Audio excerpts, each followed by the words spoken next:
Basta we are into cleaning up the streets. No matter what will be yung mga future incident. Roads, alleys, and boulevards are beyond the commerce of men.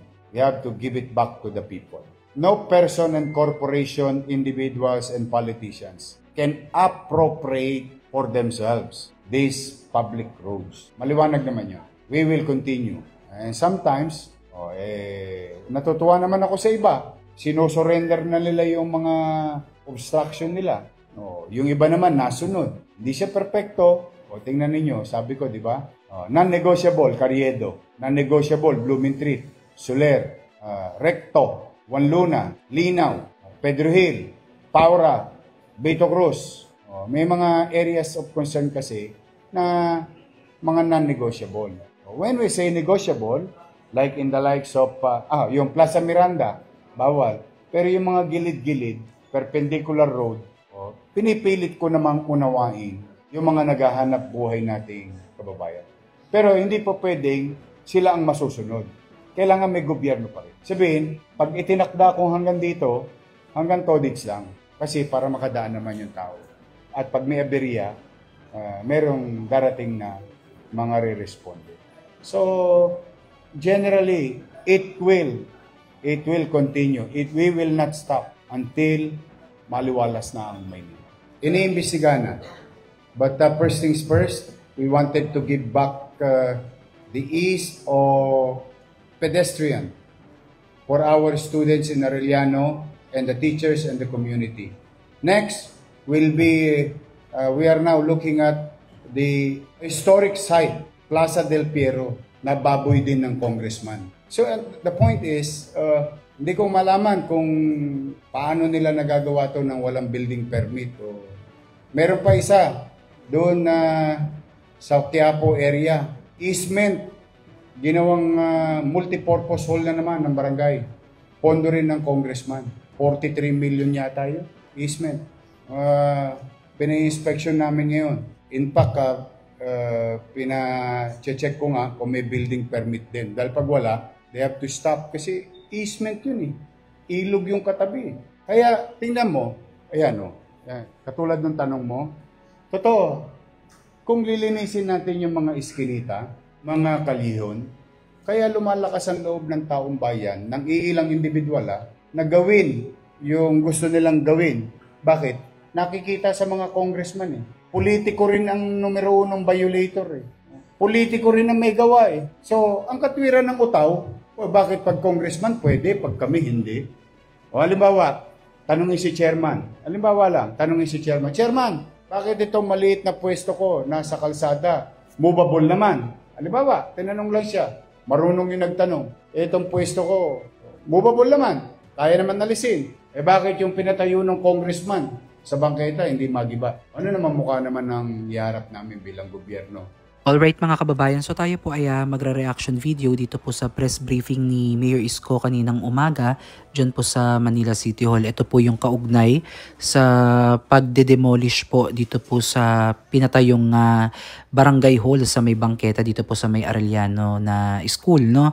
At ngayon po ay tuloy-tuloy po yung kanilang ginagawang demolition hanggang sa talagang tuluyang matanggal itong obstruction dito. At nasabi nga po ni Mayor Isko na magpapatuloy nga po itong kanilang paglilinis sa Maynila hanggat hindi na ibabalik yung dating sigla at ganda nitong lungsod. At itong nakikita natin sa ginagawa ni Mayor Isko bilang isang alkalde ng Maynila ay isang pagpapakita na may gobyerno talaga ang ating lungsod at hindi na uubra yung mga palakas o yung palakasan time sa mga politiko dahil mismong politiko ang kanyang binabangga dito mga kababayan, no? At alam naman natin na ang politiko ay isa sa mga makapangyarihang tao at maimpluwensya dito sa ating mundo.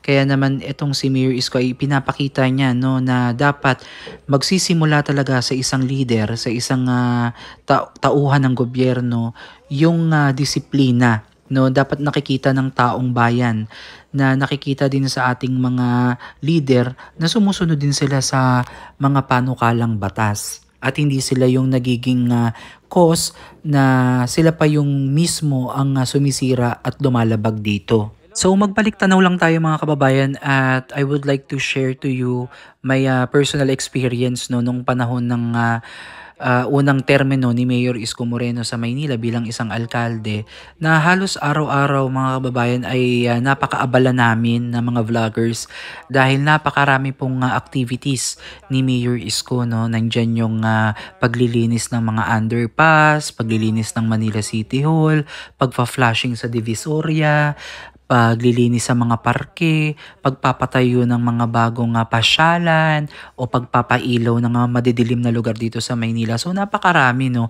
Bukod pa dyan yung peace and order na talagang nandyan na sa kanyang mission na panatilihin. Talagang 24/7 umiikot po yan si Mayor Isko, kung minsan madaling araw pa, no. Umiikot yan at nagpapatrol yan, umiikot yan sa iba't ibang lugar dito sa Maynila para siguraduhin na maayos po at panatag po yung kabuhayan ng ating mga kababayan dito sa lungsod ng Maynila. Pati na nga din mga kababayan yung mga bangketang naglaho na ng dekada ay lumitaw nung si Mayor Isko ang namuno bilang alkalde ng Maynila. At yung parte ng Divisoria mga kababayan niya, lalo na yung One Luna na hindi natin nadadaanan. 'Di ba wala pang Burmans mga kababayan, grabe, halos hindi na magkamayaw ang mga tao diyan. Halos magkapalit na kayo ng muka dahil dikdikan na talaga at hindi na nakakapasok yung mga sasakyan. So diyan pa lang sa may plaza, diyan sa may tapat ng simbahan dyan, papunta sa may One Luna, dyan na humihinto yung sasakyan, yung mga jeep, at hindi na makakapasok yung mga sasakyan dyan, no, sa loob, at doon na mismo mag-start maglakad yung mga kababayan natin na pupunta dyan sa Divisoria. Pero kita nyo naman ngayon mga kababayan na maluwag na yung daloy ng trapiko at nakakapasok na po yung mga jeep na papunta doon sa One Luna hanggang sa 168, no, hanggang dyan nga sa umaabot pa sila dyan kung minsan dito sa may Tutuban. So napakalaki ng ginhawa ang nangyari nung panahon ni Mayor Isko, at sa ngayon ay nararanasan na din natin yung maluwag na kalsada dahil nga yung mga vendors natin, especially dyan sa may Carriedo, sa Plaza Miranda kasi pinagbabawal din po dyan yung mga vendors, no. So yung mga nagtrending po sa Facebook, yung mga food tripan dyan sa Carriedo ay muli naman silang nakabalik, no. Kaya lamang nga po meron na silang designated area at area kung saan lang sila pwedeng magtayo ng kanilang business, yung negosyo nila. Kasi itong si Mayor Isko naman ay sinisikap niya din naman na maging fair din po, no, na sumusunod sa batas, at the same time ay nabibigyan ng pagkakataon yung ating mga kababayan na kumita din po ng marangal. Dahil nung nakaraan din po, nung kanyang termino, kung maaalala nyo po, yung mga mga vendors sa Divisoria, di ba dyan sa may kahabaan ata yan ng, kung hindi ako nagkakamali, dito sa may bandang Ilaya. Correct me if I'm wrong kung tama ba yung street dyan, basta somewhere na street dyan sa Divisoria na binigyan niya po ng mga pwesto, yung kulay blue na parang mga stall-stall, kung maalala nyo, diba? So, napakagandang tignan, napaka-organized, napakalinis. Basta ang request lang naman ni Mayor Isko ay linisin after magtinda, linisin yung tapat, at iwanan po ulit ng malinis yung lugar, yung paligid. At yan lang naman yung hinihiling niya, at sumunod po sa pinag-uutos ng pamahalang lungsod ng Maynila na hanggang dito ka lang magtitinda. So, para sa akin mga kababayan, tunay talagang napakahirap na maging mayor. Hindi madali, no, itong posisyon na to dahil napakaraming nakaatang sa'yo na responsibilidad, at konting pagkakamali mo lang ay maaaring marami ang mag-suffer neto, no. So sa maling desisyon mo ay napakaraming tao ang nakadepende sa'yo. So dito lahat ng mata mga kababayan ay nakatingin sa ating leader, no, na si Mayor Isko Moreno. Gumawa man yan ng tama o hindi, may masasabi at masasabi talaga yung taong bayan, no.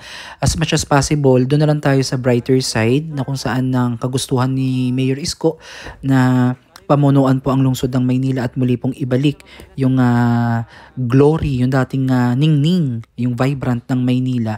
So suportahan natin siya doon, no. At kung may makita tayong pagkakamali ni Mayor Isko, pwede naman tayong magsabi, ano natin siya, tapikin natin siya kung may mga hindi maganda nga nangyayari sa ating lugar under ng kanyang pamumuno. So pwede natin yang i-reach out sa kanya at siya naman po ay willing makinig. Alam naman po natin na wala naman pong perpektong leader, nagkakamali at nagkakamali din sila. Hindi naman sila perpektong tao.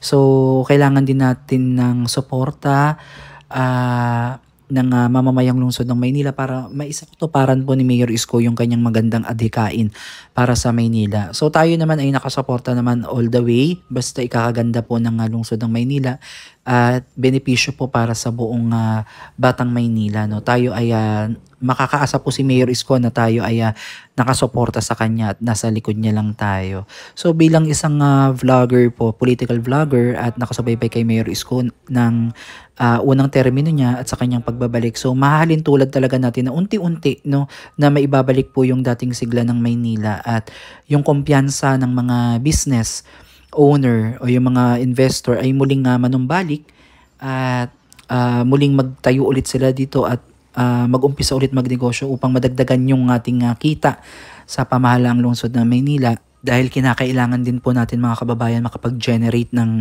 mas marami pang income, no? Source of income para kahit papaano ay makabawas po tayo sa mga pagkakautang ng dating administrasyon na iniwan niya ngayon kay Mayor Isko at mabayaran yung mga dapat na obligasyon na bayaran, lalo na yung sa pagkakautang natin sa kumukolekta ng basura sa Maynila na napakalaki talagang problema niya. No? So kala nyo simpleng basura lang yan pero grabe yung epekto niyan sa ating sanitation, sa ating kalusugan. Malaki yung epekto niyan. Hindi yan basta-basta issue lang. So, maraming salamat dito kay Yorme no, dahil nabigyan niyang atensyon itong pagkokolekta ng basura, tapos yung peace and order. So, unti-unti nating nararamdaman no, yung kanyang presensya. So, sa 2 linggo pa lang mga kababayan, napakalaki na ng pagbabago sa lungsod ng Maynila. At unti-unti, no, pakonti-konti, tayo ay umuusad. So, ayan mga kababayan, comment down below kung nagustuhan nyo itong natin reaction video at kung may idadagdag pa kayo ay i-comment nyo po yan sa ating comment section para matalakay natin yan sa susunod. Muli maraming salamat at God bless po sa inyong lahat.